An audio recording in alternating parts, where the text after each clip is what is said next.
ஆண்டவராகிய இயேசு கிறிஸ்துவின் மகா உன்னதமான நாமத்தில் உங்கள் அனைவருக்கும் சிஸ்வா ஊழியத்தின் சார்பாக என்னுடைய வாழ்த்துக்களை நான் தெரிவித்துக் கொள்கிறேன். இந்த புதிய மாதம் நிச்சயமாக என் தேவனாகிய கர்த்தர் உங்களுடைய வாழ்க்கையில் ஒரு புதிய மாதத்திற்குரிய ஆசீர்வாதத்தை, புதிய மாதத்திற்குரிய சந்தோஷத்தை, சமாதானத்தை இந்த மாதத்தின் தொடக்கத்திலிருந்து இந்த மாதத்தின் கடைசி நாள் மட்டும் என் தேவனாகிய கர்த்தர் உங்கள் வாழ்க்கையில் அப்படிப்பட்ட ஒரு ஆசீர்வாதத்தை நீங்கள் சுதந்திரிக்கும்படியான வழி வாசல்களை ஆண்டவராகிய கர்த்தர் உங்களுக்கு கொடுத்துட்டார். நான் நம்பி விசுவாசிக்கிறேன். அல்லேலூயா. நாம் எடுத்துக்கொள்வோம். சங்கீதத்தின் புஸ்தகத்தில் 126ஆம் சங்கீதம் 3வது வசனம். சங்கீதம் 126 வசனம் 3. கர்த்தர் நமக்கு பெரிய காரியங்களை செய்தார், இது நிமித்தம் நாம் மகிழ்ந்திருக்கிறோம். The Lord has done great things for us and we are filled with joy. இந்த மாதத்திலே திரும்பவும் நீங்கள் சந்தோஷமாக இருக்கும்படியாக கர்த்தர் செய்வார். அல்லேலூயா. நீங்கள் சந்தோஷமாக மகிழ்ச்சியாக நீங்கள் இருக்கும்படியாக என் தேவனாகிய கர்த்தர் திரும்பவும் நீங்கள் சிரிக்கும்படியாக கர்த்தர் செய்ய போகிறார். நான் நம்பி விசுவாசிக்கிறேன். அல்லேலூயா. தெசலோனிக்கே பட்டணத்திற்கு அப்போஸ்தலனாகிய பவுல் ஒரு அழகான ஒரு வார்த்தையை அவர் சொல்லியிருப்பார். 1 தெசலோனிக்கேயரின் புஸ்தகத்தில் 5ஆம் அதிகாரம் 24வது வசனத்தில் ஒரு அழகான ஒரு வார்த்தையை நாம் பார்க்கிறோம். உங்களை அழைக்கிறவர் உண்மை உள்ளவர், அவர் அப்படியே செய்வார். He will do it. அல்லேலூயா. கர்த்தர் நிச்சயமாக செய்வார். நம்மை அழைத்தவர் ஆண்டவராகிய இயேசு கிறிஸ்து. அழைத்தவர் உண்மை உள்ளவர். அல்லேலூயா. அவர் அப்படியே செய்வார். எத்தனை பேர் நம்பி விசுவாசிக்கிறீங்க? இந்த மாதத்திலே இந்த தேவனாகிய கர்த்தர் அவருடைய வார்த்தையின்படி, அவருடைய வாக்கு தத்தத்தின்படி இந்த மாதத்திலே அப்படியே செய்வார் என்று எத்தனை பேர் நம்பி விசுவாசிக்கிறீங்க? அல்லேலூயா. கர்த்தர் எனக்கு பெரிய காரியங்களை செய்தார், இது நிமித்தம் நான் எப்படி இருக்கிறேன்? நான் மகிழ்ந்து இருக்கிறேன், நான் சந்தோஷமாக இருக்கிறேன், நான் மகிழ்ச்சியாக இருக்கிறேன். திரும்பவும் என் தேவனாகிய கர்த்தர் நான் சிரிக்கும்படியாக ஆண்டவராகிய கர்த்தர் என் வாழ்க்கையில செய்தார் என்று நீங்கள் சொல்லும்படியாக கர்த்தர் செய்வார். அல்லேலூயா.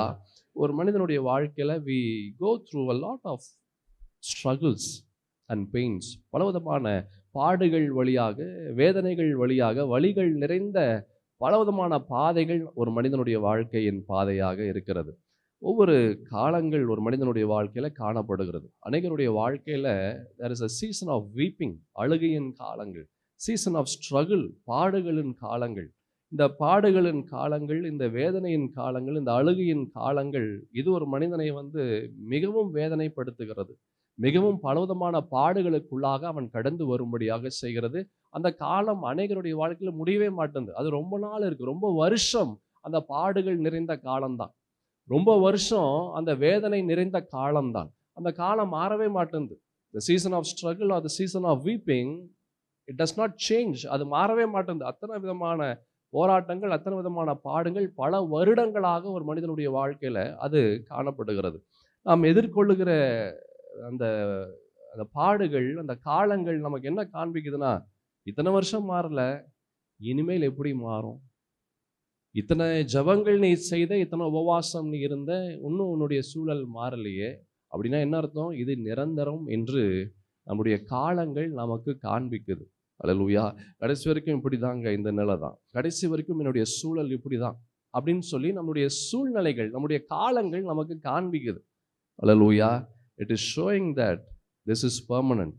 இந்த காலம், இந்த வேதனையின் காலம், இந்த அழுகையின் காலம், இதுதான் நிரந்தரம் என்று இந்த காலங்கள் ஒரு மனிதனுடைய வாழ்க்கையில் அது காண்பிக்குது. சங்கீதத்தில் தாவீது ஒரு அழகான ஒரு விஷயத்தை அவர் சொல்றாரு. 13ஆம் சங்கீதம் 2வது வசனத்துல, என் இருதயத்திலே சஞ்சலத்தை நித்தம் நித்தம் நான் வைத்திருக்கிறேன். அல்லேலூயா. நித்தம் நித்தம் நான் வைத்து எதுவரைக்கும் என் ஆத்துமாவிலே ஆலோசனை பண்ணி கொண்டு இருப்பேன், எதுவரைக்கும் என் சத்ரு என் மேல் தன்னை உயர்த்துவான். இது ஆங்கிலத்தில் ரொம்ப அழகா இருக்கு. Day after day I have some kind of sorrow in my heart. ஏதோ ஒரு கவலை, ஏதோ ஒரு கஷ்டம், ஏதோ ஒரு பாடு ஒவ்வொரு நாளும் என்னுடைய இருதயத்தில் இருக்கு. ஒவ்வொரு நாள் என்ன இருக்குது? ஏதோ ஒரு கஷ்டம் வந்துட்டு இருக்குது, ஏதோ ஒரு பாடு வந்து கொண்டு இருக்கிறது, ஏதோ ஒரு போராட்டம் வந்து கொண்டு இருக்கிறது. சரி, இன்னைக்கு தான் வந்துச்சு, நாளைக்கு வராதுன்னு பார்த்தா நாளைக்கு வேற ஒன்று வருது. சரி நாளைக்கு தான் வந்துருச்சு, அடுத்த நாள் வராதுன்னு பார்த்தா அடுத்த நாள் வேற ஒண்ணு வருது. ஏதோ ஒன்று ஒவ்வொரு நாளும் புதிது புதிதாக கடந்து வருகிறது. தாவீது சொல்றாரு, என் இருதயத்திலே சஞ்சலத்தை நித்தம் நித்தம் வைத்து எதுவரைக்கும் என் ஆத்துமாவிலே ஆலோசனை பண்ணி கொண்டு இருப்பேன். யோசிச்சிட்டே இருக்கிறேன், ஐயோ இந்த பிரச்சனைகள் இது அப்படியே இருந்துருமா, இந்த பாடுகள் அப்படியே இருந்துருமா, அப்படி இதுதான் என் வாழ்க்கையா, கடைசி வரைக்கும் இப்படிதானா என்று பலவிதமான கேள்விகளோடு ஒரு வேளை வந்திருக்கலாம். இதே தாவீது இன்னொரு கூட ஒன்று சொல்றாரு. அதே சங்கீதத்துல 6ஆம் சங்கீதம் 6வது வசனத்துல, என் பெருமூச்சினால் என்ன செஞ்சனா, நான் இளைத்து போனேன், ரா முழுவதும் என் கண்ணீரால் என் படுக்கையை மிகவும் ஈரமாக்கி என் கட்டிலை நனைக்கிறேன். அநேகருடைய வாழ்க்கையில் இப்படிதான் இருக்கு. ஒவ்வொரு காலங்களும் ஒவ்வொரு நேரமும் ஒவ்வொரு நாளும் இப்படிப்பட்ட ஒரு வேதனை. The season does not change. அவர்கள் வாழ்ந்து கொண்டிருக்கிற அந்த கஷ்டத்தின் காலம், அந்த அழுகையின் காலம், அது மாற மாட்டேங்குது. என்ன செய்யணும்னு தெரியல. I don't know what to do. I'm so frustrated. எனக்கு ரொம்ப வேதனையாக இருக்கிறது. என் சந்தோஷத்தை நான் இழந்துட்டேன், என்னுடைய சமாதானத்தை நான் இழந்துட்டேன், என்னுடைய நிம்மதியை நான் இழந்துட்டேன், என்ன செய்வதுன்னு தெரியல. அநேகருடைய வாழ்க்கை இப்படியாக இருக்கிறது. என் சகோதரா சகோதரி, இந்த மாதத்திலே என் தேவனாகிய கர்த்தர், நீங்க சொல்லுவீங்க, கர்த்தர் எனக்கு பெரிய காரியங்களை செய்தார். அல்லேலூயா. கர்த்தர் எனக்கு என்ன செஞ்சாரு? பெரிய காரியங்களை செய்தார். இது நிமித்தம் நான் எப்படி இருக்கிறேன்? நான் மகிழ்ந்திருக்கிறேன். திரும்பவும் இந்த ஆண்டவராகிய கர்த்தர் நான் சிரிக்கும்படியாக செய்தார். அல்லேலூயா. லூக்கா எழுதின சுவிசேஷம் 18ஆம் அதிகாரம் 7வது வசனத்துல நாம் பார்க்கிறோம், அந்தபடியே தேவன் தம்மை நோக்கி இரவும் பகலும் கூப்பிடுகிறவர்களாகிய தம்மால் தெரிந்து கொள்ளப்பட்டவர்களின் விஷயத்தில் நீடிய பொறுமை உள்ளவராய் இருந்து அவர்களுக்கு நியாயம் செய்யாமல் இருப்பாரோ? அல்லேலூயா. என் சகோதரா சகோதரி, சூழ்நிலை நம்மளை ஏமாத்தும். என்ன ஏமாத்தும்? இதுதான் நிரந்தரம், இதுதான் கடைசி வரைக்கும். இப்படிப்பட்ட பாடுகள், இப்படிப்பட்ட பிரச்சனைகள், சூழ்நிலைகள் என்றைக்குமே ஒரு மனிதனை ஏமாற்றி கொண்டு இருக்கும். அல்லேலூயா. நல்லா கவனமா கேளுங்க. ஒரு கிறிஸ்தவனாக இருக்கிறதுனால கஷ்டம் வராதுன்றது அர்த்தம் அல்ல. ஒரு கிறிஸ்தவனாக இருக்கிறதுனால பாடுகள் வராது என்று அர்த்தம் அல்ல. அல்லேலூயா. ஆனால் ஒன்று எல்லாம் தெரிஞ்சுக்கோங்க, அழுது கொண்டே இருக்கக்கூடிய ஒரு நிலை இது கடைசி வரைக்கும் இதே நிலை அல்ல. பாடுகள்லேயே இருக்கக்கூடிய ஒரு நிலை கடைசி வரைக்கும் அப்படிப்பட்ட ஒரு நிலை இல்லை. ஆமென். லூக்கா எழுதின சுவிசேஷத்தில் ஒரு அழகான ஒரு வசனம் இருக்கு. 6ஆம் அதிகாரம் 21வது வசனத்துல, அழுகிற நீங்கள் எப்படி, யாரா நீங்க? பாக்கியவான்கள், இனி என்ன செய்வீங்க? இனி நகைப்பீர்கள். அழுகிற நீங்கள் பாக்கியவான்கள் அப்படின்னா அழுகிற காலங்கள் அது முடிஞ்சிருச்சுன்னு அர்த்தம். அழுகிற காலம் அது முடிந்து விட்டது. In due time you will laugh again. அவர் குறித்த நேரம் வரும்போது திரும்பவும் நீங்கள் சிரிக்கும்படியாக, மகிழ்ச்சியா இருக்கும்படியாக இந்த தேவனாகிய கர்த்தர் செய்வார். அல்லேலூயா. The suffering what you are going through just for a season. அது ஒரு காலம்தான். பலவிதமான பயங்கள் வந்து உங்களை வேதனைப்படுத்தி கொண்டு இருக்கிறது. ஒவ்வொரு நாளும் நீங்கள் காலைல எந்திரிக்கும் போது உங்களுக்கு ஒரு விதமான ஒரு பயம். ஐயோ, இன்னைக்கு இந்த காரியங்கள் கரெக்டா இருக்குதா? இந்த விஷயங்கள் எல்லாம் கரெக்டா நடக்குமா? நான் பயந்த காரியங்கள் எனக்கு நடந்துருமா? இல்லை ஆண்டவர் எனக்கு உதவி செய்வாரா என்று ஏதோ ஒன்று உங்களுக்குள்ளாக வேதனைப்படுத்தி கொண்டு இருக்கிறது. இப்படியே பல வருஷங்கள் கடந்து வருகிறது. அல்லேலூயா. The weeping is not how your story ends. உங்களுடைய வாழ்க்கை இந்த கண்ணீர்னாலேயே உங்களுடைய வாழ்க்கை அப்படிதான் உங்கள் வாழ்க்கை முடியும் என்பது இல்லை. You're gonna laugh again. திரும்பவும் நீங்கள் சந்தோஷமா இருக்கும்படியாக, திரும்பவும் நீங்கள் மகிழ்ச்சியா இருக்கும்படியாக, திரும்பவும் நீங்கள் சிரிக்கும்படியாக என் தேவனாகிய கர்த்தர் உங்க வாழ்க்கையில இந்த மாதத்திலே அவர் செய்ய இருக்கிறார் என்று நான் நம்பி விசுவாசிக்கிறேன். ஆமென். He is watching you. கர்த்தர் உங்களை பார்த்து கொண்டிருக்கிறார். உங்களுடைய நிலையை பார்த்து கொண்டிருக்கிறார். உங்களுடைய கண்ணீரை பார்த்து கொண்டிருக்கிறார். உங்களுடைய வேதனையை பார்த்து கொண்டிருக்கிறார். உங்களுடைய கஷ்டங்களை பார்த்து கொண்டிருக்கிறார். அவர் பார்த்து கொண்டு இருக்கிறார்னா அடுத்தது என்ன வரும்ன்றது நமக்கு தெரியும். அல்லேலூயா. அவர் பார்த்து கொண்டு இருந்தா அந்த இடத்துல அற்புதம் கடந்து வருதுன்னு அர்த்தம். இஸ்ரவேல் ஜனங்களை அவர் சொல்ற, என் ஜனங்கள் படுற பாட்டை நான் வந்து பார்க்கவே பார்த்தேன் அப்படின்னா என்ன ஆச்சு? நெக்ஸ்ட் என்ன ஆச்சு? விடுதலை வந்தது. கர்த்தர் பார்த்தா அந்த இடத்துல விடுதலை கடந்து வருகிறது. ஆமென். சங்கீதத்துல பார்க்கிறோம், 56ஆம் சங்கீதம் 8வது வசனத்துல பார்க்கிறோம் அழகான ஒரு வார்த்தை, என் அலைச்சல்களை தேவரீர் எண்ணி இருக்கிறீர். நீங்க பார்க்கிறீங்கப்பா, என்னுடைய கஷ்டத்தை நீங்க பார்க்கிறீங்க, என்னுடைய பாடுகளை நீங்க பார்க்கிறீங்க. He is watching you. என் கண்ணீரை உம்முடைய துருத்தியில் வையும், அவைகள் உம்முடைய கணக்கில் அல்லவோ இருக்கிறது. உங்களுடைய பிரச்சனைகள், உங்களுடைய பாடுகள், உங்களுடைய காரியங்கள், He knows everything. அவருக்கு எல்லாமே தெரியும். அவருக்கு மறைவான சிருஷ்டி ஒன்றும் இல்லை. அல்லேலூயா. அவருக்கு மறைவான சிருஷ்டி ஒன்றும் இல்லை. He knows everything. எல்லாம் அவருக்கு தெரியும். உங்களுடைய சூழலை அவர் மாற்ற இருக்கிறார். ரோமர்களின் நிருபம் அப்போஸ்தலனாகிய பவுல் ஒரு அழகான ஒரு வார்த்தையை சொல்லுறாரு. 8:26 8ஆம் அதிகாரம் 26வது வசனத்துல, அந்தபடியே ஆவியானவரும் நமது பலவீனங்களில் நமக்கு உதவி செய்கிறார். இந்த மாதத்திலே என் தேவனாகிய கர்த்தர் உங்களுக்கு உதவியாக, அனுசாரியாக அவர் கடந்து வருவார். He will help you. He will guide you. He will guard you. He will be with you. உங்களுக்கு உதவி செய்கிறவராக கடந்து வருவார். உங்களை பலப்படுத்துகிறவராக கடந்து வருவார். உங்களை பாதுகாக்கிறவராக கடந்து வருவார். உங்களை போஷிக்கிறவராக அவர் கடந்து வருவார்.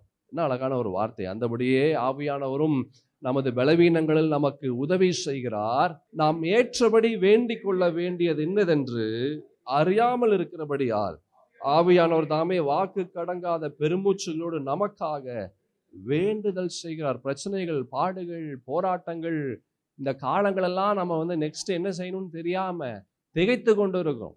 அடுத்தது என்ன பேசணும், என்ன பண்ணணும், எப்படிப்பட்ட ஒரு முடிவு எடுக்கணும், எப்படிப்பட்ட ஒரு காரியங்கள் செய்வது என்று ஒன்றுமே தெரியல. சகோதரா சகோதரி, this God is there to help you. இந்த ஆண்டவராகிய கர்த்தர் இந்த மாதத்திலே உங்களுக்கு துணையாக அவர் நிற்கிறார். அவருக்கு உதவி செய்கிறார், உங்களை பலப்படுத்துகிறார். திரும்பவும் நீங்கள் சந்தோஷமாக, மகிழ்ச்சியாக நீங்கள் இருக்கும்படியாக இந்த மாதத்தின் தொடக்கத்திலிருந்து இந்த மாதத்தின் கடைசி நாள் மட்டும் என் தேவனாகிய கர்த்தர் உங்க வாழ்க்கையில் இப்படிப்பட்ட ஒரு நன்மையான காரியங்களை நீங்க பெற்றுக்கொள்ளும்படியாக அவர் செய்ய இருக்கிறார். அல்லேலூயா. உங்க கிரியைகளுக்கு பலனை ஆண்டவர் தருகிறார். ஆமென். நீங்கள் ஜெபிக்கிற ஜெபமாக இருக்கட்டும், நீங்கள் வாசிக்கிற வேத வாசிப்பாக இருக்கட்டும், உங்களுடைய உபவாச காரியங்களாக இருக்கட்டும், கர்த்தர் மேல நீங்கள் நம்பிக்கை வைத்திருக்கிற அந்த நம்பிக்கையாக இருக்கட்டும், விசுவாசமாக இருக்கட்டும், பற்றாக இருக்கட்டும், எதுவாக இருக்கட்டும், உங்களுடைய கிரியைக்கு தேவனாகிய கர்த்தர் தகுந்த பலனை அவர் தருகிறார். எரேமியா தீர்க்கதரிசன புஸ்தகம் 31ஆம் அதிகாரம் 16வது வசனத்துல அழகான ஒரு வார்த்தையை பார்க்கிறோம். உன் கிரியைக்கு பலன் உண்டென்று கர்த்தர் சொல்லுகிறார். அவர்கள் சத்துருவன் தேசத்திலிருந்து திரும்பி வருவார்கள். அப்படின்னா என்ன அர்த்தம்னா, திரும்பவும் நீங்கள் சந்தோஷமாய் இருக்கும்படியாக செய்வார். அவர்கள் சத்துருவன் தேசம் அப்படின்னா வேதனை, பாடு, போராட்டம், a season of weeping, அழுகையின் காலம், போராட்டத்தின் காலம், வேதனையின் காலம். அதுதான் சத்ரு. ஒரு மனிதனுடைய சத்ரு என்ன? அவனுடைய கஷ்டம் தான் சத்ரு, அவனுடைய வேதனை தான் சத்ரு, அவனுடைய பாடுகள் தான் சத்ரு, அவனுடைய கண்ணீர் தான், அவனுடைய போராட்டங்கள் தான், இயலாமை, பற்றாக்குறை, இதெல்லாம் தான் சத்ரு. பலவிதமான சத்துருக்கள் இருக்கிறார்கள். ஆண்டவர் சொல்றாரு ரொம்ப அழகான ஒரு வார்த்தை, அவர்கள் சத்ருவன் தேசத்திலிருந்து திரும்பி வருவார்கள், திரும்பி வருவார்கள். அல்லேலூயா. உன் கிரியைக்கு என்ன இருக்கு? பலன் உண்டு. There is a purpose for your life. வாழ்க்கையில் நடக்கிற ஒவ்வொரு காரியத்திற்கும் ஒரு நோக்கம் உண்டு, ஒரு நோக்கம் உண்டு. எதுவும் வீணா போகாது. Nothing goes in vain. எதுவுமே வீணா போகாது. கர்த்தர் அவர் உங்களை பார்த்து கொண்டு இருக்கிறார். அல்லேலூயா. கர்த்தர் என்ன செய்யறாரு? உங்களை பார்த்து கொண்டு இருக்கிறார். கர்த்தருக்கு பயந்தவர்களுக்காகவும், மல்கியா 3:16 பார்க்கிறோம், கர்த்தருக்கு பயந்தவர்களுக்காகவும் அவருடைய நாமத்தை தியானிக்கிறவர்களுக்காகவும் என்ன இருக்குதா?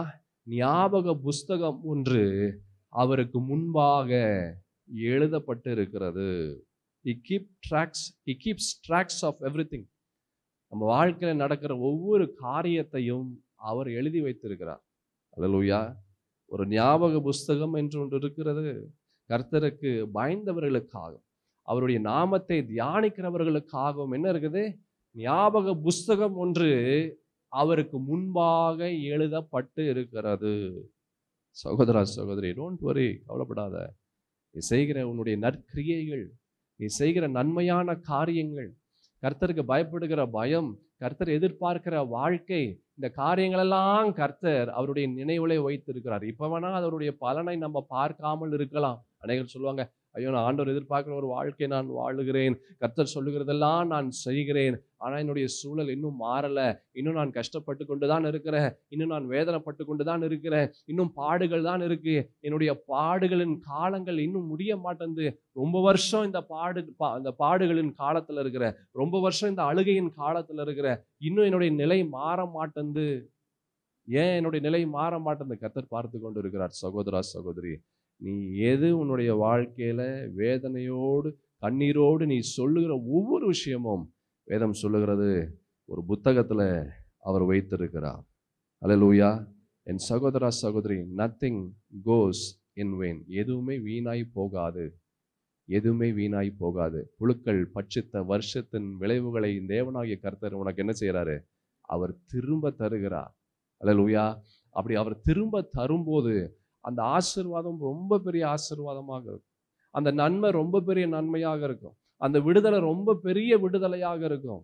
Nothing goes in vain. நீ ஆண்டவருக்காக செய்கிற ஒன்றும், ஆண்டவருக்காக நீ நிற்கிற உன்னுடைய விசுவாசமா இருக்கட்டும், இந்த பிரயாசமா இருக்கட்டும், ஆண்டவருக்காக செய்கிறது அது ஒருபோதும் வீணாய் போகாது. ஆமென். என் பிரியமான தேவ ஜனமே, யாருமே இல்லை என்று யோசிக்காத, கர்த்தர் உன் பக்கத்தில் இருக்கிறார். அல்லேலூயா.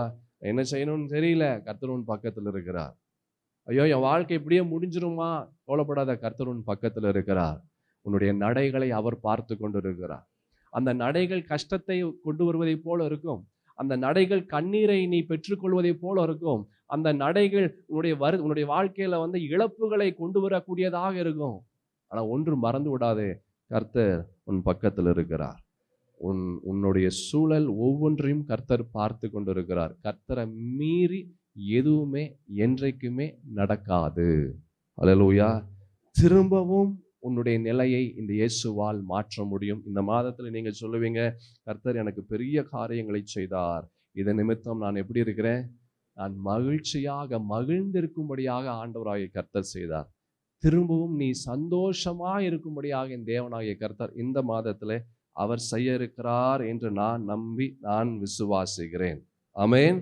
உங்களை சீர்படுத்துவார், உங்களை ஸ்திரப்படுத்துவார். 1 பேதுருவில் நம்ம பார்க்கிறோம், அப்போஸ்தலனாகிய பேதுரு ரொம்ப அழகான ஒரு விஷயத்தை அவர் சொல்லியிருக்கிறார். 1 பேதுருவின் புஸ்தகம் 5ஆம் அதிகாரம் 10வது வசனத்துல, கிறிஸ்து இயேசுவுக்குள் நம்மை தமது நித்திய மகிமைக்கு அழைத்தவராயிருக்கிற சகல கிருபையும் பொருந்திய தேவன் தாமே கொஞ்ச காலம் பாடு அனுபவிக்கிற உங்களை, போதும் கொஞ்ச காலம் பாடு அனுபவித்துக் கொண்டு இருக்கிறோம். இந்த காலம் பாடு அனுபவிக்கிற காலமாக இருக்கலாம், அழுகையின் காலமாக இருக்கலாம், வேதனையின் காலமாக இருக்கலாம், எல்லாமே இழந்த காலமாக இருக்கலாம், நிம்மதியை இழந்த காலம், சந்தோஷத்தை இழந்த காலம், ரொம்ப காலமா இப்படியே தாங்க இருக்கு, ஒரு மாற்றமும் இல்லை. ரொம்ப காலமும் எப்படி இருக்கிறேன்? கஷ்டத்துல தான் இருக்கிறேன், ரொம்ப காலமும் வேதனையில தான் இருக்கிறேன், ரொம்ப காலம் வறுமையில தான் இருக்கிறேன், ரொம்ப காலம் எந்த ஒரு மாற்றமும் வரல. வேதத்துல நாம் பார்க்கிறோம் ரொம்ப அழகான ஒரு விஷயம். என்ன ஆண்டவர் சொல்றாருன்னா, கிறிஸ்து இயேசுவுக்குள் நம்மை தமது நித்திய மகிமைக்கு அழைத்தவராயிருக்கிற சகல கிருபையும் பொருந்திய தேவன் தாமே கொஞ்ச காலம் பாடு அனுபவிக்கிற உங்களை அவர் சீர்படுத்தி, ஸ்திரப்படுத்தி, பலப்படுத்தி, நிலை நிறுத்துவாராக. என்னென்ன பண்ணுவாரு? சீர்படுத்துவார், ஸ்திரப்படுத்துவார், பலப்படுத்துவார், கடைசியாக நீங்கள் நிலையாய் நிற்கும்படியாக செய்வார். இந்த பிரச்சனைகள் வரலன்னா நிலையாய் நிற்க முடியாது. இந்த பாடுகள் வரல, இந்த பாடுகளின் காலமோ, இல்லை இந்த கண்ணீரின் காலமோ, இந்த வேதனையின் காலமோ வரலனா நீங்கள் நிலையாய் நிற்க முடியாது. அல்லேலூயா. அப்படின்னா என்ன அர்த்தம்னா, நீங்கள் நிலையாய் கடைசி வரைக்கும் உறுதியாக நிற்கணும் என்பதற்காக தான் இப்படிப்பட்ட காலத்துல இன்னும் இத்தனை காலங்கள் நீங்கள் இருக்கிறீங்க. ஆமென். இந்த பாடுகளின் காலம் உங்களுக்கு நன்மையை தான் கொண்டு வருகிறது, தீமையை அல்ல. ஆனா நம்ம பார்ப்பதற்கு அது தீமையை செய்வதே போல இருக்கும். எந்த நன்மையுமே இல்லையே, எந்த சந்தோஷமும் இல்லையே, அது அப்படித்தான் இருக்கும். அதான் நான் சொன்னேன், கர்த்தர் பார்த்து கொண்டு இருக்கிறார். நீ படுகிற பாடுகளின் காலங்களில், அழுகையின் காலங்களில், he is right next to you, உன் பக்கத்துல தான் இருக்கிறார். உன்னை அவர் பார்த்து கொண்டு தான் இருக்கிறார். வேதம் சொல்லுகிறது, யாக்கோபின் புஸ்தகம் 1ஆம் அதிகாரம் 12வது வசனத்துல அழகான ஒரு வசனம் இருக்கு. சோதனையை சகிக்கிற மனுஷன் யாரு? நல்ல சத்தமா சொல்லுங்க. சோதனையை சகிக்கிற மனுஷன் யாரு? பாக்கியவான். அல்லேலூயா. ஏன் பாக்கியவான்? அவனை ஆண்டவர் சீர்படுத்துகிறார். ஆண்டவர் அவனை ஸ்திரப்படுத்துகிறார். ஆண்டவர் என்ன செய்கிறாரு? அவனை பலப்படுத்துகிறார். ஆண்டவர் என்ன செய்கிறாரு? அவன் நிலையாய் நிற்கும்படியாக செய்கிறார். அதான் யாக்கோபுன்னு சொல்ற யாக்கோபும் அவரும் அதான் சொல்றாரு. என்ன சொல்றாருன்னா, சோதனையை சகிக்கிற மனுஷன் அவன் பாக்கியவான். B patient. அமைதியா இரு, அமைதியா இரு. அமைதியா தாங்க இருக்கிறேன். நீ அமைதியா இருந்தா நீ அமைதியா இருக்கிறங்க அப்படின்னு நீ சொல்ல கூட மாட்டேன். பேசாம இருப்ப. நீ பாட்டுக்கு சைலண்டா உன் வேலையை பார்த்துட்டு போயிட்டே இருப்ப. எத்தனை பாடுகள் வந்தாலும் அதை பத்தி கவலையே பட மாட்டேன். அமைதியா இரு, பொறுமையாயிரு. Be patient, be obedient, be truthful to God. ஆண்டவருக்கு உண்மையாயிரு. Be faithful to God. ஆண்டவரை விசுவாசி, ஆண்டவரை நம்பிரு, அவரை நேசி, அவரை சார்ந்திரு, கிறிஸ்துவுக்குரிய வைராக்கியம் உடையவனாக இரு. He will make you to laugh again. திரும்பவும் நீ சந்தோஷமா இருக்கக்கூடிய, மகிழ்ச்சியா இருக்கக்கூடிய ஒரு நிலைக்குள்ளாக என் தேவனாகிய கர்த்தர் அவர் உன் வாழ்க்கையை மாற்றுவார். அல்லேலூயா. உங்கள் சூழ்நிலையிலிருந்து ஆண்டவர் உங்களை இந்த மாதத்துல அவர் வெளியே கொண்டு வர போகிறார். அப்படி வெளியே கொண்டு வரும்போது நீங்க சொல்லுவீங்க, என் தேவனாகிய கர்த்தர் என் வாழ்க்கையில அவர் பெரிய காரியங்களை செய்தார். அல்லேலூயா. நீங்க சாட்சியா சொல்லுவீங்க. பிசாசு பார்ப்பான், ஆண்டவரும் பார்ப்பான், 2 பேரும் பார்ப்பாங்க. பிசாசு அப்படியே முகத்தை கீழே போடுவான். ஆண்டவர் நிமிர்ந்து நின்று அவர் சந்தோஷமாய் உன்னை பார்ப்பார். நீ சந்தோஷமா சிரித்து கொண்டு கடந்து வருவாய். அல்லேலூயா. நீங்க சொல்லுவேன், இங்க இருக்கிற ஒவ்வொருத்தரும் சொல்லுவீங்க, கர்த்தர் நமக்கு பெரிய காரியங்களை செய்தார். இதை நிமித்தம் நாம் எப்படி இருக்கிறோம்? நாம் மகிழ்ந்திருக்கிறோம். அதான் நல்ல கணவன் வைக்கல. சூழ்நிலை என்றைக்குமே நமக்கு போலியான ஒரு விஷயத்தை தான் காண்பிக்கும். சூழ்நிலை என்றைக்குமே நம்ம ஏமாத்தும். என்ன ஏமாத்தும்? இத்தனை வருஷம் இந்த பாடு இருக்குது, இத்தனை வருஷம் இந்த வேதனை இருக்கு, இத்தனை வருஷம் இந்த போராட்டம் இருக்கு, இது எப்படி நடக்கும்? சகோதரா சகோதரி, நெவர் ட்ரஸ்ட் சர்க்கம்ஸ்டான்சஸ். சூழ்நிலை நம்பாத. சூழ்நிலைகளையும் காலங்களையும் சமயங்களையும் பூமியையும் உண்டாக்கின இந்த ஆண்டவரை மாத்திரம் நம்பு. அல்லேலூயா. ஒரு நொடி பொழுதுல சூழ்நிலை மாற்ற முடியும். ஒரு நொடி பொழுதுலே சூழ்நிலைகளை மாற்ற முடியும். ஒரு நொடி போதும் ஆண்டவருக்கு. அதுக்கும் கம்மியான நேரம் போதும் இந்த ஆண்டவருக்கு. எசேக்கியா ராஜா அவன் அழுது கொண்டு இருக்கிறான். இந்த வியாதியில அவன் மரிக்கக்கூடிய ஒரு நிலை. தீர்க்கதரிசி ஏசாயா சொல்றாரு, அவ்வளவுதான், நீ மரிக்க போகிற. செவரு பக்கமாக திரும்பி அந்த ராஜா அழுது கொண்டு இருக்கும்போது அடுத்த நொடியே ஆண்டவராகிய கர்த்தருடைய வார்த்தை தீர்க்கதரிசியின் இடத்துல தீர்க்கதரிசி சொல்றாரு, ஆண்டவர் உன் நிலையை மாற்றுகிறார் என்று. அல்லேலூயா. அதுதான் ஆண்டவர். நொடி பொழுதிலே சூழ்நிலையை மாற்ற முடியும். உங்க சூழ்நிலை எவ்வளவு மோசமா இருந்தாலும் சரி, எவ்வளவு பாடுகள் இருந்தாலும் சரி, ஒரு நிமிஷத்திலே இந்த இயேசுவால மாற்ற முடியும். சங்கீதம் 30ஆம் சங்கீதத்தில் அழகான ஒரு வார்த்தையை பார்க்கிறோம். 5வது வசனம், சங்கீதத்தின் புஸ்தகத்துல 30ஆம் சங்கீதம் 5வது வசனத்துல, அவருடைய கோபம் ஒரு நிமிஷம், அவருடைய தயவோ நீடிய வாழ்வு. சாயங்காலத்துல என்ன இருக்குமா? அழுகை தங்கும், விடியற் காலத்தில் களிப்பு உண்டாகும். ஆண்டவர் சொல்றாரு. இது யார் இந்த வசனத்தை சொல்றான்னா, the most high God, சர்வ வல்லமையுள்ள ஆண்டவராகிய கர்த்தர் அவர் சொல்றாரு, விடியற் காலத்திலே களிப்பு உண்டாகும். அழுத காலம் சென்று சிரிக்கக்கூடிய, மகிழ்ச்சியாய் இருக்கக்கூடிய காலத்திற்குள்ளாய் நான் உன்னை கொண்டு வருகிறேன் என்று ஆண்டவராகிய கர்த்தர் சொல்லுகிறார். அல்லேலூயா. இதுதான் இஸ்ரவேல் ஜனங்களுடைய வாழ்க்கையில நடந்தது. அவர்கள் எருசலேமில் இந்த இஸ்ரவேல் ஜனங்கள் அவர்கள் சந்தோஷமாக அவர்கள் வாழ்ந்து கொண்டு இருக்கிறார்கள். ஒரு நாள் பாபிலோன் தேசத்தின் ராஜா நேபுகாத் நேச்சார் அவன் இந்த இஸ்ரவேல் ஜனங்களை சிறைப்பிடித்து கொண்டு பாபிலோன் தேசத்திற்குள்ளாக அவன் போகிறான். அவருடைய வாழ்க்கை அவ்வளவுதான், முடிஞ்சு போச்சு. அவ்வளவுதான். இனிமேல் என்னுடைய வாழ்க்கை என்ன ஆச்சு? இனிமேல் நான் வேற தேசத்துல நான் அடிமையாய் நான் இருக்கிறேன். வேற தேசத்துல நான் சிறைப்பட்டு நான் இருக்கிறேன். நான் என் தேசத்துல நான் சந்தோஷமாக இருந்தேன், என் தேசத்துல நான் சமாதானமாக இருந்தேன், என் தேசத்துல நான் சுதந்திரமாக இருந்தேன். ஆனா இப்போ என்ன ஆயிடுச்சு? இப்போ நான் கைதியாக இருக்கிறேன். இப்போ நான் வேதனையில இருக்கிறேன். நான் என்னால் எதுவுமே செய்ய முடியாத ஒரு நிலை. இப்படிப்பட்ட ஒரு நிலை இந்த இஸ்ரவேல் தேசத்து ஜனங்களுடைய நிலையாய் மாறினது. அல்லேலூயா. அழுது புலம்புறான் பாபிலோன் தேசத்துல. ஒன்றும் மாற்றம் வரல. ஒரு நாள், 2 நாள், நாட்கள் வாரங்களாய் மாறி, வாரங்கள் மாதங்களாய் மாறி, மாதங்கள் வருஷங்களாய் மாறுச்சு. ஆனாலும் நிலை மாறல. அழுது கொண்டே இருக்கிறாங்க. இப்ப மாறும், அப்ப மாறும், மாறவே இல்லை. வருஷங்கள் கடந்து வருகிறது. ஆனா மாற்றம் எதுவுமே கடந்து வரல. 1 வருஷம் போகுது, 2 வருஷம் போகுது, 5 வருஷம் போகுது, 10 வருஷம் போகுது, 15 வருஷம் வருது. ஆனா எந்த ஒரு மாற்றமும் இல்லை. அவர்கள் அடிமையாக தான் வேறு தேசத்துல, பாபிலோன் தேசத்துல இந்த இஸ்ரவேல் ஜனங்கள் அவர்கள் அடிமையாய் இருக்கிறாங்க. பல வருஷங்கள் அப்படியே கடந்து வருகிறது. சூழ்நிலை சொல்லுது, அவ்வளோதான், அவ்வளோதான், இனிமேல் இதுல இருந்து என்ன செய்ய முடியாது, நீ வெளியே வர முடியாது, எந்த ஒரு மாற்றமும் வர முடியாது. your life is gonna end. இங்கேயே இந்த வேறு தேசத்துல, அந்நிய தேசத்துல, இந்த பாபிலோன் தேசத்துல உன்னுடைய வாழ்க்கை முடிய போகுது. ஏன் இவ்வளோ வருஷம் ஆயிடுச்சு? 50 வருஷம் ஆயிடுச்சு, 60 வருஷம் ஆயிடுச்சு, 40 வருஷம் ஆயிடுச்சு, 30 வருஷம் ஆயிடுச்சு, அவ்வளோதான், எதுவுமே நடக்காது. பரிசுத்த வேதத்துல இதே போல ஒரு நிலை ஒரு மனிதனுக்கு வந்தது.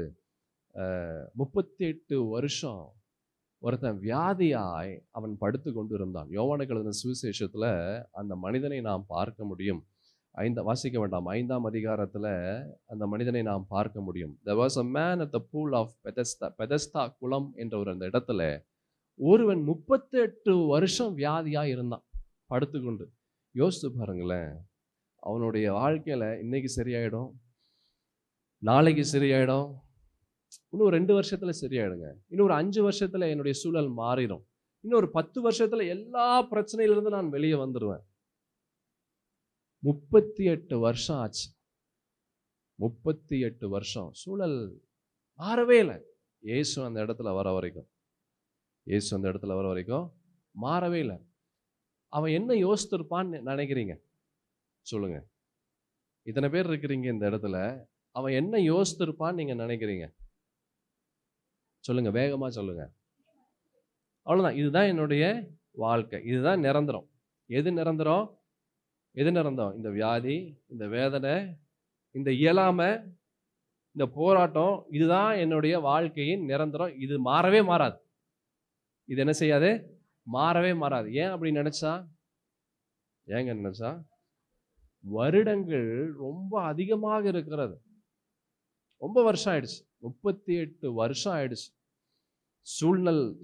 சூழ்நிலை எல்லாம் சொல்லுது இதுதான் நிரந்தரம். அவனே அதான் சொல்றான், இதுதான் நிரந்தரம். ஒரு நாள் ஆண்டவராகிய இயேசு வந்து சொல்றாரு, எழுந்திரு, உன் படுக்கையை எடுத்துக்கொண்டு நட. ஃபர்ஸ்ட் சொல்றாரு, என்ன சொல்றாரு? ரைஸ் அப், எழுந்திரு. எதுல இருந்து எழுந்திரு? உன்னுடைய தோல்வியான எண்ணத்திலிருந்து, உன்னுடைய தோல்வியான நிலையிலிருந்து நீ எழுந்திரு. அல்லேலூயா.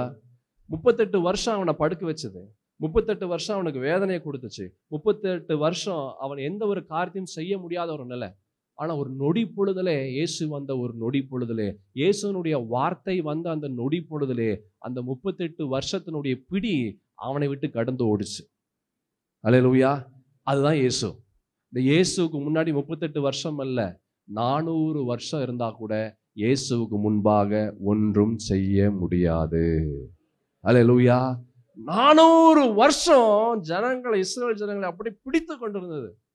பிடி ஒன்றும் செய்ய முடியாது. இயேசு நின்னா, ஆண்டவர் நின்னா, அது எத்தனை வருஷம் ஆனாலும் சரி, அது எத்தனை முடியாததாக இருந்தாலும் சரி, எத்தனை நடக்காததாக இருந்தாலும் சரி, இயேசு நின்னாலே அந்த இடத்துல எல்லாம் முடிஞ்சு போயிடும். அல்லேலூயா. ஆண்டவராக இயேசு சொல்றாரு, எழுந்திரு, ரைஸ் அப். எதுல இருந்து எழுந்திரு? உன்னுடைய தோல்வியிலிருந்து எழுந்திரு, உன்னுடைய வேதனையிலிருந்து எழுந்திரு, உன்னுடைய அழுகையிலிருந்து நீ எழுந்திரு. அடுத்த நிமிஷம் அவ்வளவுதான், அவன் எழுந்திருச்சிட்டான். 38 வருஷம் படுக்க வச்சது ஆண்டவருடைய ஒரே ஒரு வார்த்தை எழும்படியாக செய்தது. 2வது சொல்றாரு, உன் படுக்கையை எடுத்துக்கொள்ளுன்றார். உன் படுக்கையை எடுத்துக்கொள். ஏன் படுக்கையை எடுத்துக்கொள்ளு தெரியுமா? அது அவனுக்கு ஞாபகம் குறியாக அவனுக்கு இருக்கும். 38 வருஷம் என்ன ஒன்று படுக்க வச்சது. ஆனா அந்த இயேசு வந்தாரு, இந்த 38 வருஷம் படுக்க வைத்ததை இந்த இயேசு ஒரு நொடி பொழுதிலே மாற்றி விட்டார். எனக்கு இது என்ன செய்யுது? ஞாபகப்படுத்துது. அல்லேலூயா. வாழ்க்கையில் எத்தனை நன்மைகளை ஆண்டவர் செய்திருக்கிறார். யோசித்து பார் சகோதரா, சகோதரி. ஒன்றுமே வேண்டாம். இந்த 9 மாதம் எத்தனை நன்மைகளை செய்தார். வேற எங்கேயெல்லாம் வெளியெல்லாம் போக வேண்டாம். ஜனவரி மாசத்திலிருந்து போன மாசம் நேற்றைய தினம் வரைக்கும் 9 மாதங்களை கடந்து வந்திருக்கிறோம். ஜனவரியிலிருந்து செப்டம்பர் மாதம் வரைக்கும் எத்தனை நன்மைகளை செய்திருப்பார். எத்தனை போராட்டங்கள், எத்தனை பாடுகள், எத்தனை வியாதிகள், எத்தனை விபத்துகள், எத்தனை ஆபத்து, எத்தனை குடும்ப சூழல், எத்தனை விஷயத்திலிருந்து ஆண்டவர் நம்மை பாதுகாத்துட்டு கொண்டு இந்த 9 மாதத்தை கடக்கும்படியாக செய்தார். அல்லேலூயா. இதெல்லாம் நம்ம யோசித்து பார்க்கணும். இதெல்லாம் நம்ம பார்க்கணும். ஆண்டவர் சொல்ல, படுக்கை எடு. ஏன் எடு? அது உனக்கு காண்பிக்கணும்.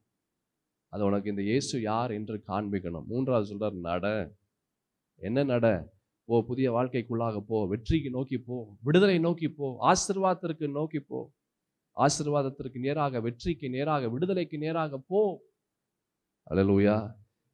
இந்த நாளிலே இந்த தேவனாகிய கர்த்தர் உங்களை பார்த்து சொல்றாரு, எழுந்திரு, உன் படுக்கை எடுத்துக்கொண்டு நட. Rise up, take up your bed and walk. Hallelujah. எத்தனை பேர் நம்பி விசுவாசிக்கிறீங்க?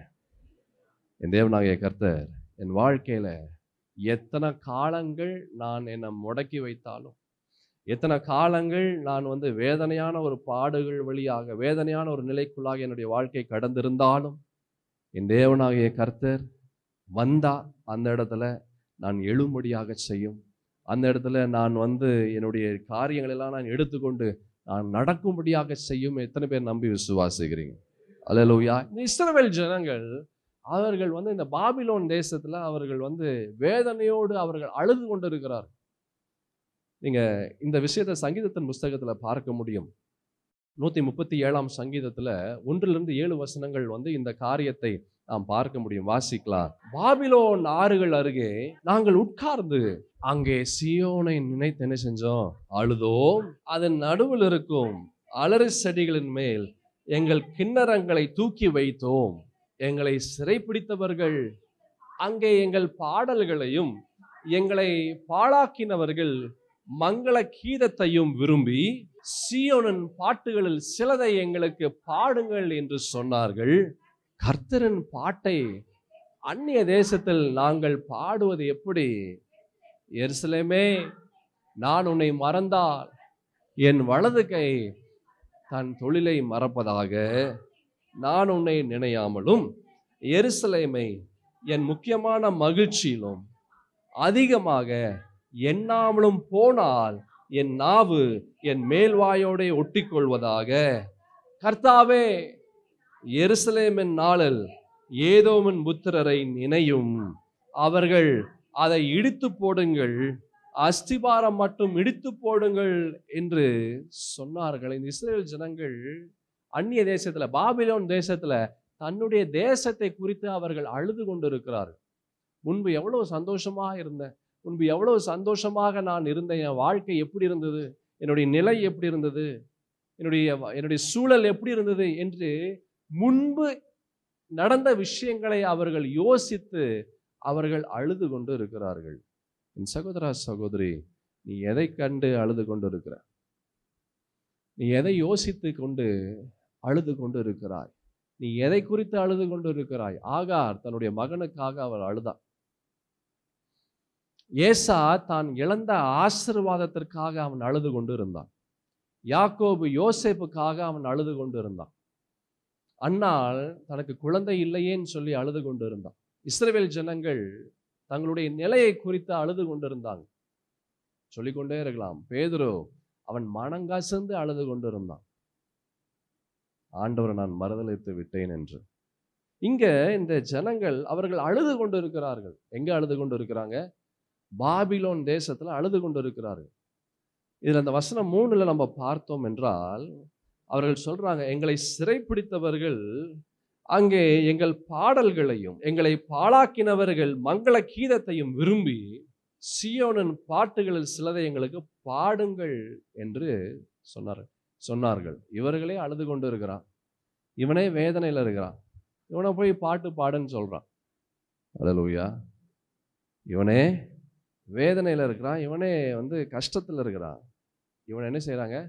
பாட்டு பாடு என்று சொல்லுகிறார்கள். Sometimes what you face it will be too much. சில நேரத்தில் நாம் எதிர்கொள்கிற காரியங்கள் அது ரொம்ப பெரிதாக இருக்கும், எதுவுமே செய்ய முடியாது.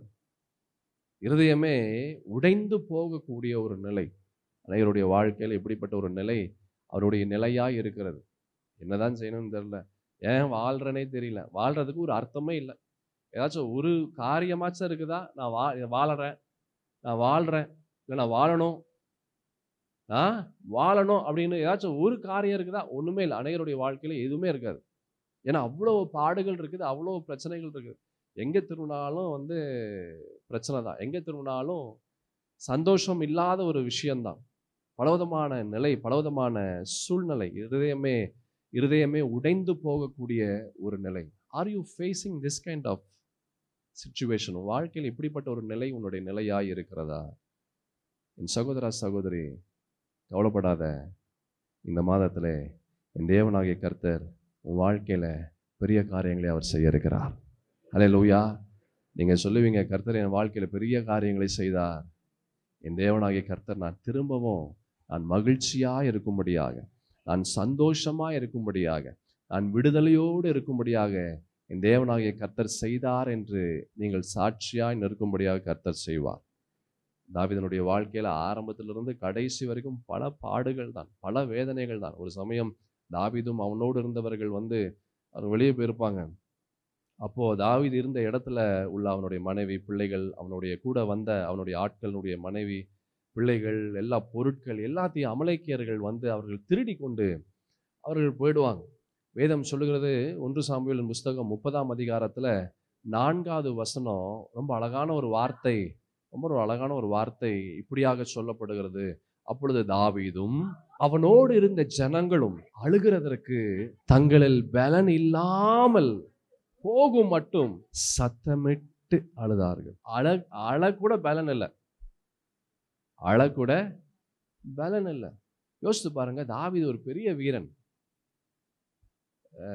அநேக யுத்தங்களை அவன் செய்தான், அநேக வீரர்களை கொன்று போட்டவன், சிங்கத்தையும் கரடியையும் இப்படிப்பட்ட கொடூரமான மிருகங்களை எல்லாம் அவன் கொன்று போட்டவன், கோலியாத்தை வீழ்த்தினவன், பெரிய ஒரு வீரன், பெரிய ஆளு. ஆனா வேதம் சொல்லுகிறது, அவருக்கு அழக்கூட பலன் இல்லையா, அப்படி அழுதார்.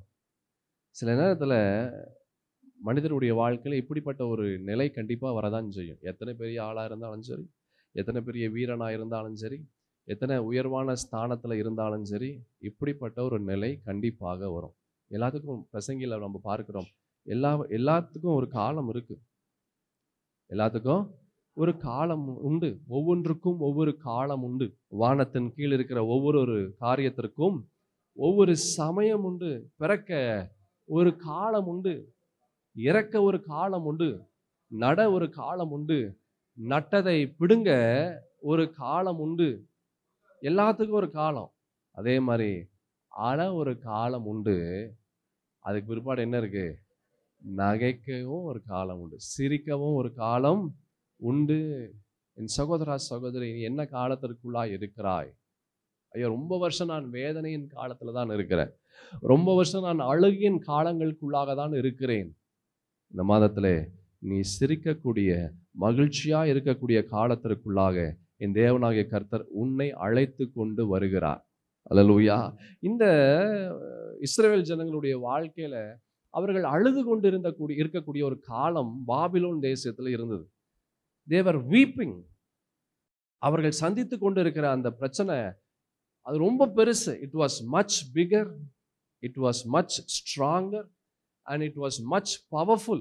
அது ரொம்ப பெரிதாக இருந்தது. அவர்கள் சந்திக்கக்கூடிய பிரச்சனைகள், அவர்கள் சந்திக்கக்கூடிய அந்த பாபிலோனியர்கள், அது ரொம்ப பெரியவர்கள், பெரிய வீரர்கள், அதிகாரத்தில் இருக்கக்கூடியவர்கள், வல்லமை உடையவர்கள். அவர்களை எதிர்த்து எதுவுமே செய்ய முடியாது, அவர்களை மீறி எதுவுமே செய்ய முடியாது. அந்த அவர்களுடைய சூழ்நிலை, இஸ்ரவேல் ஜனங்களுடைய இந்த சூழ்நிலை அது சொல்லுது, இதுதான் உன்னுடைய நிலை, இப்படிதான் கடைசி வரைக்கும் இருக்கும். ஆனால் ஒன்று மறந்து விடாதீர்கள் சகோதரா சகோதரி, இந்த சூழலுக்குள்ளாக நீங்கள் போகும்போதே இந்த சூழலிலிருந்து நீங்கள் வெளியே வரக்கூடிய சூழலையும் கர்த்தர் உருவாக்கி வச்சிட்டார். அல்லேலூயா. இந்த அழுகையின் காலத்திற்குள்ளாய் நீங்கள் வந்த உடனே விடுதலையின் காலத்திற்குள்ளாக வரக்கூடிய காலங்களையும் கர்த்தர் வச்சுட்டாரு. மகிழ்ச்சியா இருக்கக்கூடிய காலங்களையும் கர்த்தர் வைத்து விட்டார். அது ஒருபோதும் மறந்து விடாதீர்கள். அல்லேலூயா. இப்போ வேணா நீங்கள் அழுது கொண்டு இருக்கலாம், இப்போ வேணா நீங்கள் வேதனையோடு நீங்கள் இருக்கலாம். இது உங்களுடைய முடிவு அல்ல. இது உங்களுடைய முடிவு அல்ல. நல்ல கவனமாக கேளுங்க. இஸ்ரவேல் ஜனங்கள் அவர்கள் அழுது கொண்டு வேதனையோடு ரொம்ப வருஷம் இருந்தாங்க. ஃபார் 70 years, 70 வருஷம் பாபிலோன் தேசத்தில் அவர்கள் சிறைப்பட்டு அவர்கள் வேதனையோடு கலங்கி கொண்டிருந்தாங்க. இந்த வருஷம் மாறிடுங்க, அடுத்த வருஷம் மாறிடுங்க, அடுத்த வருஷம் மாறிடுங்க, இன்னொரு 5 வருஷத்துல மாறிடும், இன்னொரு 10 வருஷத்துல மாறிடும். மாறவே இல்லை. இட் டுக் 70 years, 70 வருஷம். அல்லேலூயா. 70 வருஷம். நல்லா கவனமாக கேளு. ஆனால் ஏற்கனவே நான் சொன்னதை போல நீங்கள் அந்த பாடுகள் வழியாய் நீங்கள் போகும்போதே விடுதலைக்குள்ளாக வரக்கூடிய காலத்தையும் கர்த்தர் உருவாக்கி வைத்திருக்கிறார். இந்த ஜனங்களுடைய வாழ்க்கையில எந்த ஜனங்கள் பாபிலோன் ஆறுகள் அருகே அவர்கள் அழுது கொண்டு இருந்தார்களோ அந்த ஜனங்கள் சொல்றாங்க, 126ஆம் சங்கீதத்துல 1ஆம் வசனத்துல அழகான ஒரு வார்த்தை, சீயோனின் சிறையிருப்பை கர்த்தர் திருப்பும் போது சொப்பனம் காண்கிறவர்கள் போல இருந்தோம். என்ன ஒரு அழகான ஒரு வசனம் பாருங்க. சீயோனின் சிறையிருப்பை கர்த்தர் திருப்பும் போது சொப்பனம் காண்கிறவர்கள் போல இருந்தோம். God is about to change your life. கர்த்தர் உங்களுடைய வாழ்க்கையை இந்த மாதத்துல அவர் மாற்றும் போது நீங்க சொல்லுவீங்க, சொப்பனம் காண்பதை போல இருக்குதுங்க. அல்லேலூயா. இது எப்படி நடந்துச்சுன்னே எனக்கு தெரியல. இப்படிப்பட்ட ஒரு ஆசீர்வாதம் என் வாழ்க்கையில் எப்படி வந்ததுனே தெரியல. இந்த விடுதலை எப்படி வந்ததுனே தெரியல. இது நனவா கனவான்றதே எனக்கு புரியலங்க.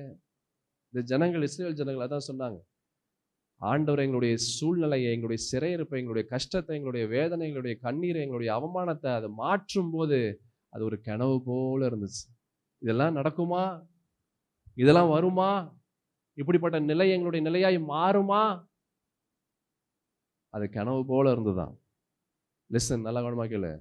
God is about to change your life. வாழ்க்கையில பெரிய காரியங்களை இந்த மாதத்திலே என் தேவனாகிய கர்த்தர் செய்ய இருக்கிறார்.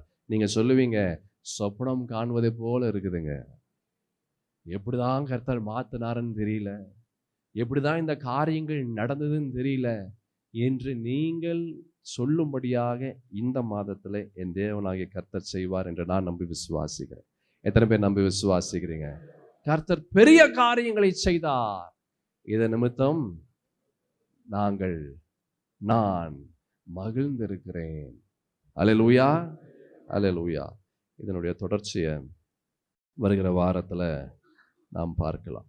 நம் யாவரும் கண்களை மூடும். மகா உன்னதமான பரிசுத்தத்தின் தேவனாகிய கர்த்தாவே, இந்த புதிய மாதத்தின் அதிகாலை நேரத்தில், இந்த மாதத்தின் முதல் நாளில் உம்முடைய ஆலயத்தில் இருந்து இந்த வார்த்தைகள் எல்லாம் நாங்கள் கேட்டோம். தேவனாகிய கர்த்தாவே, கர்த்தர் பெரிய காரியங்களை செய்தார். இதன் நிமித்தம் நாங்கள் மகிழ்ந்திருக்கிறோம். சீயோனின் சிறையிருப்பை கர்த்தர் திருப்பும் போது சொப்பனம் காண்கிறது போல இருந்தோம். வாழ்க்கையில இந்த காலம், இந்த அழுகையின் காலம், இந்த வேதனையின் காலம், இந்த வியாதியின் காலம், இந்த போராட்டத்தின் காலம், இது கடைசி வரைக்கும் இருக்குன்னு நாங்கள் நினைச்சோம். இது மாறவே மாறாது என்று நாங்கள் யோசித்தோம். ஆண்டவரே, நீங்க ஒரு நாள் வந்தீங்க, வந்து சொன்னீங்க, எழுந்துரு, கமான் கெட் அப். ரொம்ப வருஷம் நீ உட்காந்துட்ட, ரொம்ப வருஷம் நீ பாடுகள் இருந்துட்ட, ரொம்ப வருஷம் அழுகையில் இருந்துட்ட, போதும் நீ எழுந்துரு. அல்லேலூயா. ஆண்டவரே, இந்த மாதத்துல இப்படிப்பட்ட ஒரு வார்த்தை நீர் எங்களுக்கு கொடுத்ததற்காக நன்றி. உன் படுக்கை எடுத்துக்கொண்டு நட என்று சொன்னேன். இயேசுவே, உடைய வார்த்தைக்காக, வாக்கு தத்தத்துக்காக நன்றி. உம்முடைய ரத்தம் எங்களுக்குள்ளாய் கடந்து வரட்டும். உம்முடைய பரிசுத்தத்தின் தேவனுடைய வார்த்தைகள் கிரியை செய்ததற்காக நன்றி. வந்த உம்முடைய ஜனங்கள் விடுதலையோடு, ஆசீர்வாதத்தோடு, தேவ வார்த்தையோடு, வாக்கு தத்தத்தோடு இந்த இடத்தை விட்டு உம்முடைய ஜனங்களை நீர் அழைத்து செல்கிறதற்காக நன்றி. அழைத்தவர் உண்மை உள்ளவர், வாக்கும் மாறாதவர். என்ன நோக்கத்திற்காக நீர் அழைத்தீரோ அந்த நோக்கத்திற்கு நேராக உம்முடையவர்களை நீர் ஆண்டவரை கொண்டு செல்வீராக. உம்முடையவர்களை நீர் ஆசீர்வதிப்பீராக. உம்முடையவர்களை நீர் பலப்படுத்துவீராக. இந்த மாதத்தின் ஒவ்வொரு நாளும் உம்முடைய வார்த்தையை கொண்டு, உம்முடைய வார்த்தையை பற்றி கொண்டு நாங்கள் கடந்து வருகிறோம். கர்த்தர் பெரிய காரியங்களை செய்தார், இது நிமித்தம் நாங்கள் மகிழ்ந்திருக்கிறோம் என்று நாங்கள் ஒவ்வொரு நாளும் நாங்கள் சொல்ல இருக்கிறோம். அப்படிப்பட்ட ஒரு ஆசீர்வாதத்தை உம்முடையவர்களுக்கு நீர் செய்தீர் என்று நாங்கள் விசுவாசிக்கிறோம். என் தேவனாகிய கர்த்தர் தாமே துணையாக நிற்பீராக. இந்த புதிய மாதம் புதிய மாதமாக, மகிழ்ச்சியின் மாதமாக, சந்தோஷத்தின் மாதமாக, விடுதலையின் மாதமாக, நம்பிக்கையின் ஆசீர்வாதத்தின் மாதமாக நீர் தந்தீர் என்று நாங்கள் பற்றி கொள்ளுகிறோம். ஆசீர்வதிங்க, ஆசீர்வாதமாய் நாங்கள் கடந்து வர பலப்படுத்துங்க. இயேசு கிறிஸ்துவின் பரிசுத்தமுள்ள, வல்லமையுள்ள, தூய்மையுள்ள, பராக்கிரமுள்ள நாமத்தில் இந்த ஜெபத்தை எடுக்கிறேன் என் நல்ல பிதாவே. ஆமேன், ஆமேன். ஆத்துமாவே கர்த்தரை ஸ்தோத்திரி, என் முழு உளமே பரிசுத்த நாமத்தை ஸ்தோத்திரி. என் ஆத்துமாவே கர்த்தரை ஸ்தோத்திரி, அவர் செய்த சகல உபகாரங்களையும் மறவாதே. ஆமீன். நம் ஆண்டவராக இயேசு கிறிஸ்துவின் கிருபையும், பிதாவாகிய தேவனுடைய அன்பும், பரிசுத்த ஆவியின் ஐக்கியமும், சமாதானமும், சந்தோஷமும், வழிநடத்துதலும் நம் அனைவரோடும் இன்றும் என்றும் சதா காலமும் இயேசுவே வருகை பிரிந்தமிருந்து தாங்கி பலப்படுத்தி வழி நடத்துவதாக. ஆமேன், ஆமேன்.